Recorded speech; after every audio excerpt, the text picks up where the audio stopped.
Jesus and his disciples were tired. They had been teaching and healing all day. Now it was evening. They decided to cross the Sea of Galilee to find some rest. They climbed into a boat and began to sail across the water. As they sailed, a fierce storm arose. The wind howled, waves crashed over the boat. The disciples were terrified. They were experienced fishermen, but this storm was different. They feared for their lives. But Jesus was asleep in the back of the boat. He was exhausted from his work. The disciples woke him up, crying out, "Teacher, don't you care if we drown?" Jesus stood up and rebuked the wind and the waves. "Peace, be still," he commanded. Immediately the wind died down. The sea became calm. The disciples were amazed. The region of the Gerasenes was a desolate and eerie place. The people there lived in fear, for it was known as a dwelling place of evil spirits. The air was heavy with a sense of oppression, a stark contrast to the peace Jesus brought with him. As Jesus and his disciples stepped ashore, they were immediately met with a disturbing sight. A man, possessed by a legion of demons, came rushing towards them from the nearby tombs. This was no ordinary man. He was wild-eyed and unclothed, crying out in a voice filled with torment. He lived among the tombs, cutting himself with stones, a prisoner in his own body. No one could restrain him, not even with chains. He was a picture of the brokenness and despair that gripped the region. The demons within him had robbed him of his sanity, his dignity, his very life. He was a living testament to the destructive power of evil, a stark reminder of the spiritual battle raging all around them. But Jesus, filled with compassion, saw not just a demoniac, but a soul in desperate need of his healing touch. Section 5. Unveiling the darkness. Jesus, with unwavering authority, confronted the demonic forces within the man. "Come out of the man, you impure spirit," Jesus commanded. The demons, recognizing the authority of Jesus, cried out in a terrifying voice, "What do you want with us, Jesus, Son of the Most High God? Have you come here to torture us before the appointed time?" Even the demons knew who Jesus was, the Son of God. This encounter was not merely about a man's healing. It was a cosmic clash between good and evil, with Jesus standing as the victor.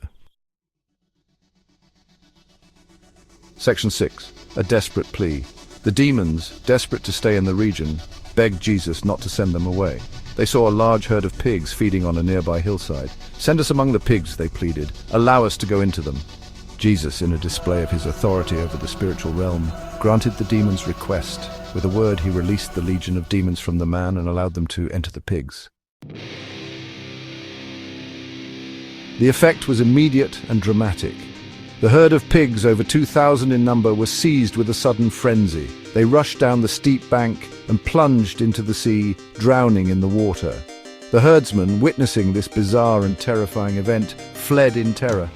They ran to the nearby town, spreading the news of what they had seen. The people, filled with fear and curiosity, came out to see for themselves. They found Jesus and the man who had been possessed sitting calmly, clothed and in his right mind. But instead of rejoicing at the miracle they had witnessed, they were afraid. They begged Jesus to leave their region.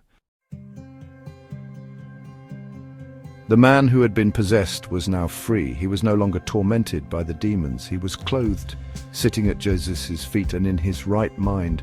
He was a testament to the power of Jesus to heal, to restore, to set free. He longed to stay with Jesus, his deliverer.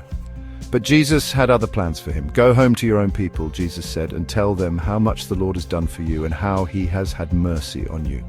This was a pivotal moment. The man who had been an outcast, a source of fear and revulsion, was now chosen by Jesus to be a witness to his power and mercy.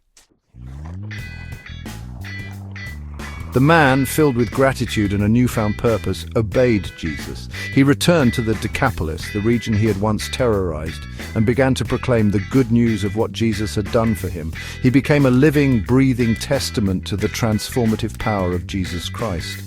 His story served as a beacon of hope, demonstrating that even in the darkest of places, even in the grip of the most powerful demonic forces, freedom and restoration were possible through faith in Jesus. The The story of the Gerasene demoniac is a powerful reminder of the authority of Jesus over all powers and principalities, both in the natural and spiritual realms. It highlights the reality of the spiritual battle that rages around us, a battle we are ill-equipped to fight on our own. But more importantly, it offers hope. Hope that no matter how far we have fallen, no matter how deeply entrenched we may be in bondage or despair, Jesus is able to set us free. He is the victor, and through him we too can experience true freedom and restoration. Like the man set free from his demons, we are called to share our stories of redemption. We are commissioned to be witnesses to the power of Jesus to transform lives, to heal brokenness, and to offer hope to a world in desperate need of his love.